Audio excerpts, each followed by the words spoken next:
Bonjour à tous les bowlers, à tous les hoopers et bienvenue sur Flyweb Tropical, la radio et la télé qui prennent leur envol sur le web.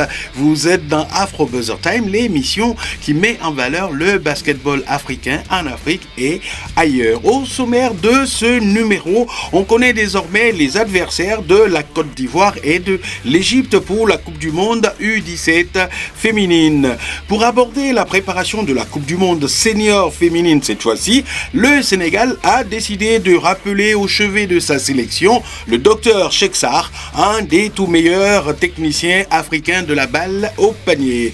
Le président de la Basketball Africa League, Amadou Gallo Fall, a défini les grandes priorités pour la saison 6 qui commence dans quelques semaines et nous vous en donnerons les grandes lignes. Et puis nous terminerons cette émission avec une interview que l'international nigérien Abdoulaye Amadou Harouna nous a accordé. Blessé en mai dernier lors d'un match de la BAL alors qu'il évoluait pour l'ASCVD, ville de Dakar. Donc Harouna is back et Harouna a rebondi du côté de Rabat, du côté du FUS Rabat au Maroc. Voilà pour le sommaire Afro Buzzer Time numéro 152. C'est parti.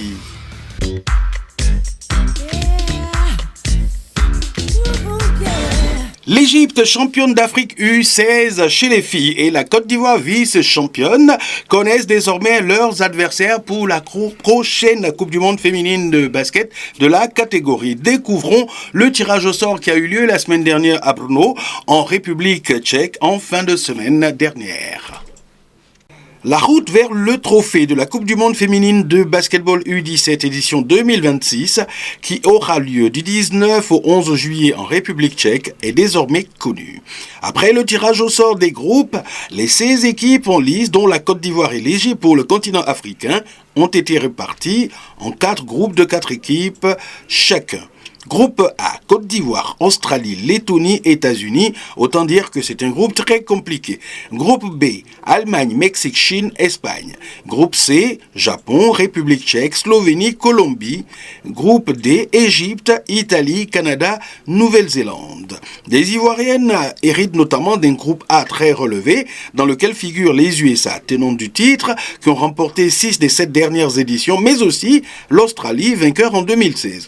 Après la phase de groupe, un format à élimination directe sera mis en place dès les huitièmes de finale. Les équipes du groupe A affronteront celles du groupe B en fonction de leur classement, par exemple, premier contre quatrième, deuxième contre troisième et ainsi de suite. Et les équipes du groupe C croiseront avec celles du groupe D. Pour rappel, la compétition va se tenir du 11 au 19 juillet à Brno, en République tchèque. Moussa Diarra, le président de la Fédération ivoirienne de basketball, a lancé officiellement la préparation de ces deux équipes pour les deux Coupes du Monde U17 pour laquelle la Côte d'Ivoire est qualifiée, c'est-à-dire U17 garçons, U17 filles. Regardez, lui-même, il a donné l'exemple, il a réussi un parfait 5 sur 5 au tir, histoire de montrer aux jeunes gens comment ça se passe.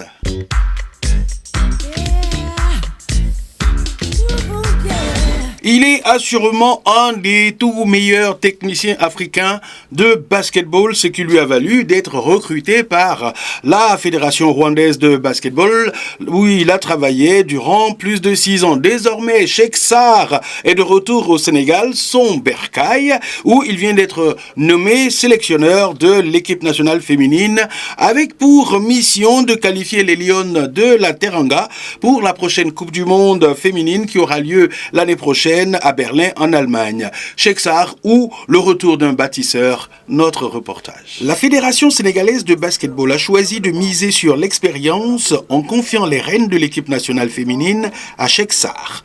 Le technicien sénégalais a été officiellement nommé sélectionneur cette semaine, signant ainsi son retour à la tête des Lions qu'il avait déjà dirigé entre 2017 et 2019, lui qui avait aussi été sélectionneur des hommes de 2012 à 2015. Cette nomination intervient dans un contexte d'échéance internationale imminente et de volonté de stabiliser le projet sportif. La fédération a justifié son choix par le profil de coach expérimenté, connaisseur du basketball africain et déjà familier de l'environnement de la sélection nationale et sénégalais de surcroît. Âgé d'une cinquantaine d'années, instructeur certifié par la FIBA et enseignant-chercheur à l'université Gaston Berger de Saint-Louis, Cheikh Sarr est loin d'être un novice dans le paysage du basketball continental. Son parcours se distingue par plusieurs grandes expériences, des expériences majeures. 2012-2015, Dr Cheikh Sarr a été l'entraîneur principal de l'équipe nationale masculine sénégalaise de basketball. Lors de la Coupe du Monde FIBA 2014, il a mené l'équipe jusqu'au deuxième tour pour la première fois de son histoire. En 2018, il a réitéré cette performance avec l'équipe nationale féminine, cette fois-ci à Tenerife, où se déroulait la Coupe du Monde féminine de basketball. En avril 2021, Cheikh Sarr a signé un contrat pour devenir l'entraîneur principal du Rwanda. Contrat d'1 an à la base et puis renouvelé, prolongé plusieurs fois jusqu'à l'année dernière, preuve de la qualité de son travail au Rwanda, même si les deux derniers Afrobasket, hommes et femmes, ont amené les deux parties à se séparer à l'amiable. Cette trajectoire continentale, faite d'expériences diverses et d'une réputation de bâtisseur, a pesé dans sa désignation pour relancer une équipe sénégalaise en transition. Il remplace l'Américain Otis Ugley Jr., dont le caractère volcanique n'a pas obtenu tous les suffrages du côté de Dakar. Le retour de Sarr s'inscrit à la fois dans la succession donc de Ugley et marque une volonté de s'appuyer sur un profil local connaissant déjà la sélection.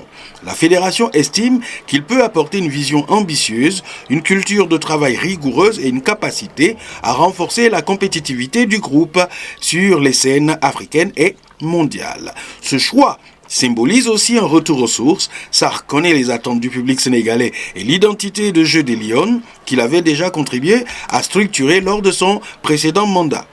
La mission confiée au niveau sélectionneur est claire et multiple: maintenir la dynamique de développement du basket féminin sénégalais, renforcer la compétitivité de l'équipe face aux meilleures nations africaines et internationales, représenter dignement le pays dans les grandes compétitions continentales et mondiales. À court terme, il doit surtout préparer les Lions de la Teranga au tournoi de qualification pour la Coupe du Monde féminine 2026 dans quelques semaines, où elles affronteront notamment les États-Unis, l'Espagne ou l'Italie, avec l'objectif de retrouver la phase finale mondiale pour la première fois depuis 2018.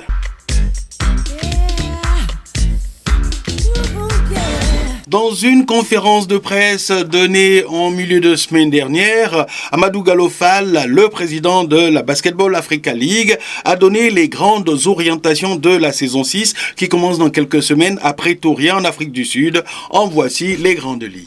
Lorsque l'entre-deux sera donné à la Sunbet Arena de Pretoria le 27 mars prochain, cela ne marquera pas seulement le début d'une nouvelle saison de Basket Africa League, mais l'ouverture d'un nouveau chapitre dans le développement rapide du sport africain. Le président de la Basketball Africa League, la BAL, Amadou Gallo Fall, a annoncé que la 6e saison sera pleine d'ambition, avec une portée élargie et un impact culturel plus profond que jamais. De l'Afrique du Sud au Maroc puis au Rwanda, la saison 2026 transformera une fois de plus le continent en un véritable corridor de basketball, reliant villes, supporters et culture au rythme du jeu. Lors d'une conférence de presse en ligne réunissant plusieurs journalistes majeurs du continent, le dirigeant de la BAL a souligné les progrès réalisés par la Ligue, mettant en avant l'écosystème dynamique qu'elle a contribué à créer autour de la compétition. La BAL continuera à faire davantage pour la croissance du basketball africain. Nous voulons construire cette compétition pour en faire l'une des meilleures ligues du monde. Ce qui nous donne confiance et l'incroyable talent que nous avons sur le continent, a déclaré Amadou Gallo Fall. Nous sommes fiers de voir comment le tournoi rassemble les meilleurs talents dans des infrastructures de classe mondiale. Au cours des 5 dernières saisons, la BAL a élevé le niveau du basketball en Afrique, élargi les opportunités pour les joueurs, entraîneurs et officiels et renforcé la reconnaissance mondiale de ce sport sur le continent, a-t-il ajouté. Il a également évoqué l'avenir du format de la Ligue. Nous étudions un nouveau format pour la prochaine phase de la BAL avec davantage d'équipes permanentes et une concentration accrue des matchs dans des salles de niveau international. Mais la Ligue ne sera pas fermée. Nous voulons continuer à mettre en valeur la culture africaine et sa vitalité comme point de rencontre entre sport et culture. 12 des meilleurs clubs africains, représentant 12 pays, s'affronteront pour la suprématie continentale. Mais comme la BAL l'a démontré depuis sa création, l'enjeu dépasse largement les victoires et les défaites. Il s'agit de visibilité, d'opportunités et l'arrivée d'une nouvelle génération de talents africains qui s'affirment sur la scène mondiale. Le 31 mai, un nouveau champion sera couronné, rejoignant une liste déjà composée de vainqueurs venus d'Angola, d'Égypte, de Tunisie, plus récemment de Libye avec Al-Ali Tripoli.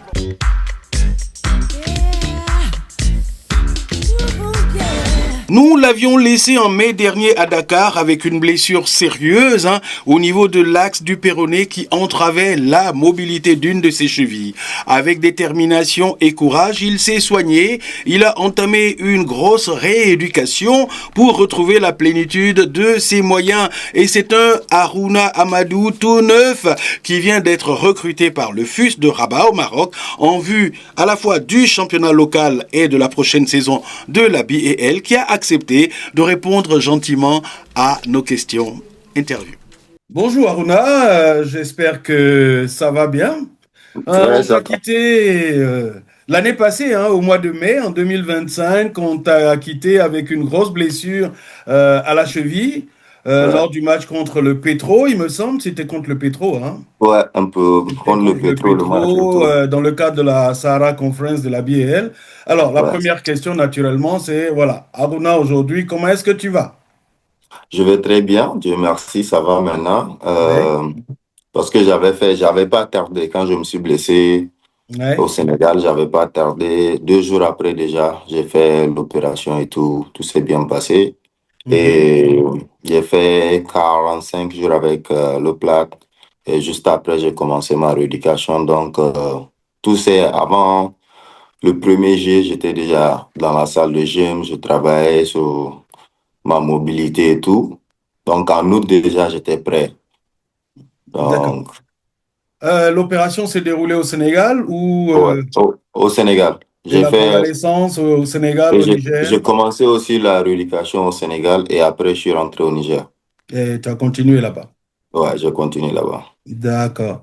Et tout ce processus, la rééducation, réathlétisation, voilà. Comment est-ce qu'on se sent parce qu'on apprend des choses quand on est blessé comme ça. Ouais, bien sûr, on apprend parce que je pense que ce qui est dans tout ça, c'est quand il y a la passion de vouloir retourner au même niveau ou dépasser le niveau où tu étais, et la discipline. Donc, c'est les deux. Moi, déjà, Dieu merci, dès l'enfance, mon idole, c'était toujours, tu vois, Kobe Bryant et tout. Et c'est quelqu'un que j'ai regardé trop, même dans ses documentaires, le muscle, quand il parlait de ses blessures, là, pour l'étape à suivre, comment. Et des fois, comme il a dit, tu te lèves le matin, tu n'as vraiment pas envie d'aller et tout, mais tu dois aller, tu te motives à aller. La procédure, c'est pas facile. Et par exemple, au Niger, à un moment, j'ai fait pratiquement 4 à 5 semaines où je me réveille chaque jour. De 10 heures à 16 heures, j'étais à la salle de gym. Wow. Et juste après, je rentre pour 1 heure de temps, manger et je continue au stade pour tirer de 18 heures à 19 heures comme ça. Et après, je m'entraîne avec une équipe là-bas jusqu'à 22 heures. Donc, de 10 heures du matin à 22 heures, j'étais dans les activités de basket, juste pour essayer de revenir Est-ce au qu'on peut dire niveau. que cette période-là, ça t'apprend aussi la patience? Oh, bien sûr, Tu as parce parlé que de discipline, mais la patience aussi. Il faut pas ça brûler fait, les ça, étapes. ça fait partie parce que tu peux pas brûler les étapes comme vous l'avez dit, c'est impossible parce Ouais, que il faut aller un à un. Tu dois déjà passer par la mobilité, après tu vas renforcer, après sur le terrain, tu peux pas juste commencer direct à bouger. Moi, certes, j'ai eu la chance. Avant même de commencer à faire beaucoup de trucs, je pouvais déjà courir. ouais. Et ça, beaucoup de gens, parce que j'étais encore à Dakar, je me souviens juste quand ils ont enlevé le plat, j'étais retourné parce que même pour enlever le plat, tu es obligé d'ouvrir pour enlever la vis, comme on l'avait bloqué. Et Et c'était quoi exactement? C'était une fracture de la cheville ou du péroné, comment? fracture du péroné. Ah, c'était une fracture du péroné, mais au niveau Ouais, de la cheville en fait. ouais. Donc, D'accord, d'accord, je vois. Vers c'était là ça, où la cheville et le tibia ce se soir, ouais. rejoignent. Ouais, Ouais, c'est assez difficile comme blessure, ça. ouais. Donc, ils Donc, ont mis des vis, ils ont enlevé et tout ça. ouais, donc, ils ont enlevé après 45 jours. Et 2 jours après, j'ai commencé déjà à courir. Et je D'accord. me souviens, parce que même le docteur, tu vois, il m'a mis pour ma rééducation avec un kiné là. Et le kiné, le premier jour, je suis parti. Parce que j'ai commencé à la maison. J'ai pas attendu le kiné. C'est ça. Comme j'ai fait aux États-Unis, j'ai fait public health aussi. Donc, je maîtrise la rééducation et tout. Et voilà les raisons pourquoi, quand j'étais aux États-Unis, j'ai choisi de faire la filière là. Parce que je me suis dit, en Mhm. tant Ouais, qu'athlète, ouais. ça allait moi-même m'aider, quoi. Plus tard, ouais, bien sûr. Et Bien j'ai sûr. commencé, quand je suis arrivé, il m'a dit, waouh. Et ce que tu devrais arriver à faire en 10 jours et tout, toi, tu le fais déjà en 2, 3 jours.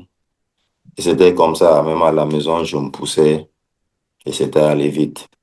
Est-ce qu'aujourd'hui, on peut dire Aruna is back? Yeah, Haruna is back. Ouais. I'm back.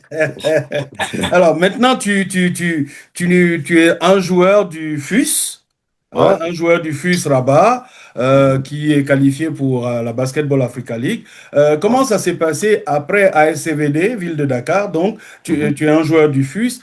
Comment est-ce que ça s'est passé? Est-ce qu'ils t'ont recruté sachant que tu étais blessé? Est-ce qu'il y avait des réticences? Voilà, explique-moi un peu. Bon, ça s'est passé. Mon agent me parlait encore quand j'étais dans la rééducation. Il m'a dit, dès que tu es prêt, dis-moi. Je l'ai dit, il n'y a pas de problème.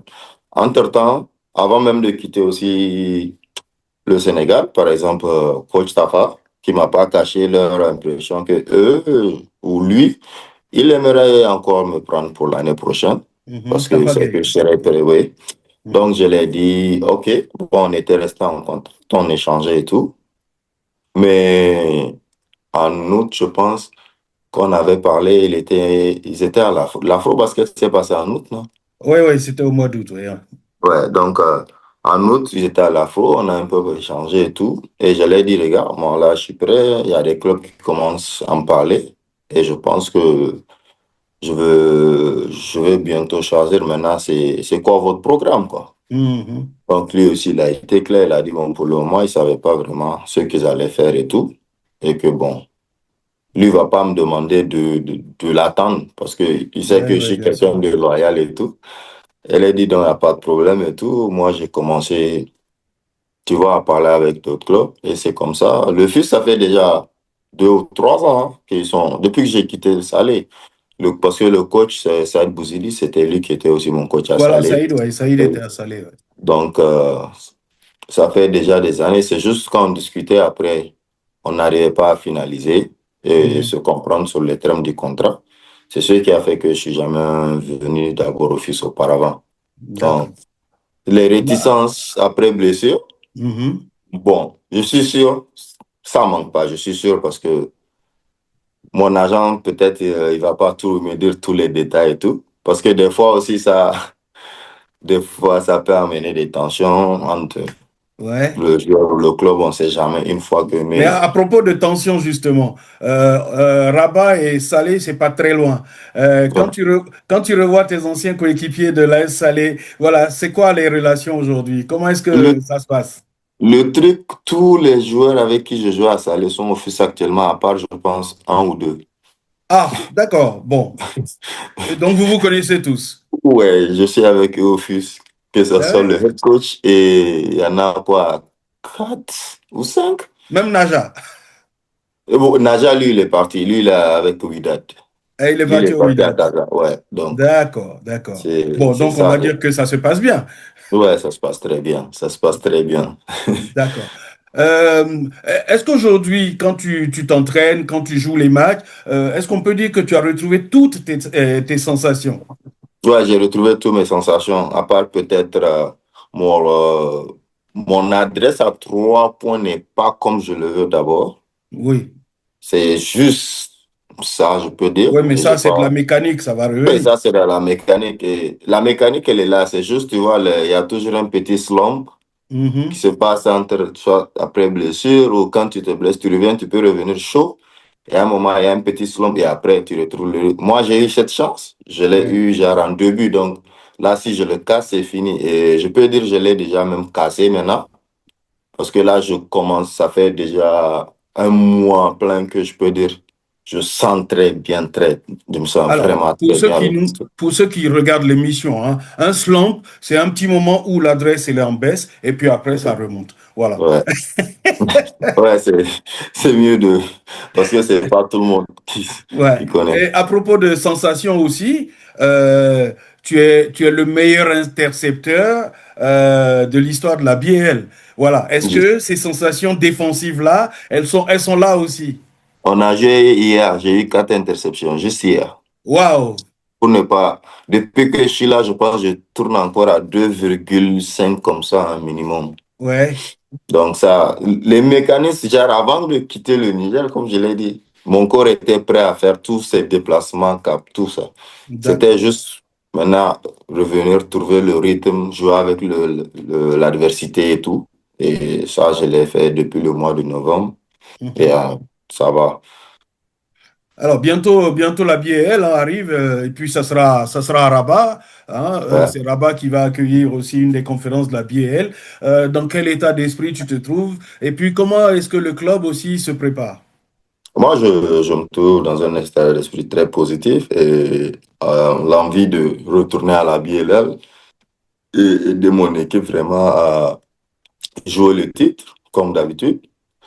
Et l'esprit de groupe aussi, c'est la même chose. Ils ont fait quoi, 2 fois les quarts de finale et cette année, ils ont cette motivation aussi d'aller au-delà et essayer jusqu'à aller en finale et jouer le titre.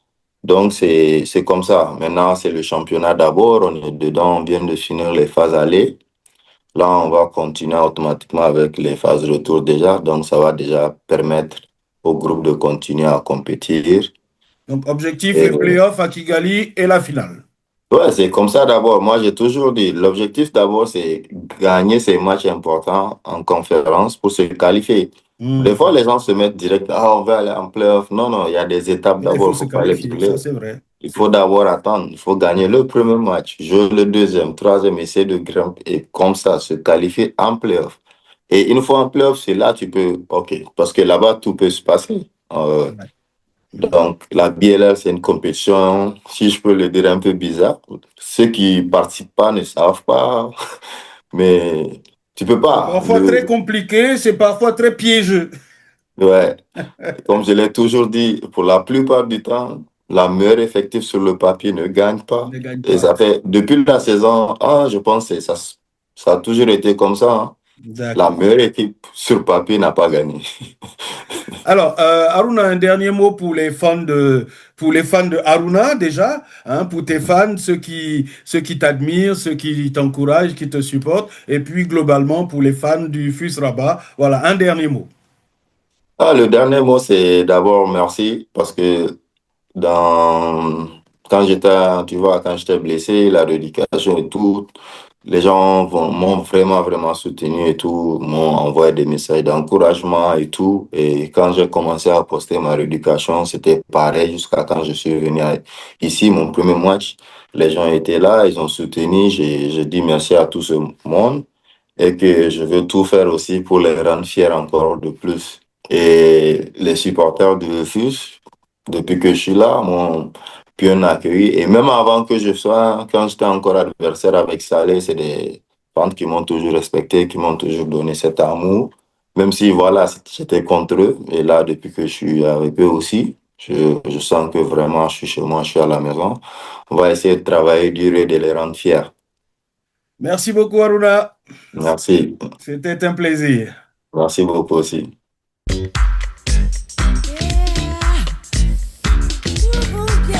On vous laisse sur une des plus belles images de la semaine. Deux internationaux guinéens, Alpha Diallo et Mamadi Diakité, se sont retrouvés face à face en Euroleague lors de la rencontre entre l'AS Monaco et le Saski Baskonia. Rencontre remportée par l'AS Monaco 102 à 92.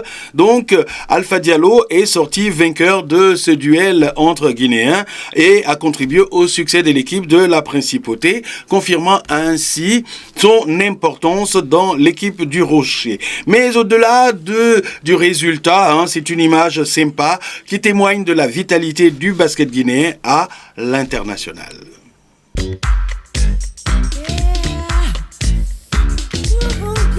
Voilà, c'est la fin de ce numéro d'Afro Buzzer Time.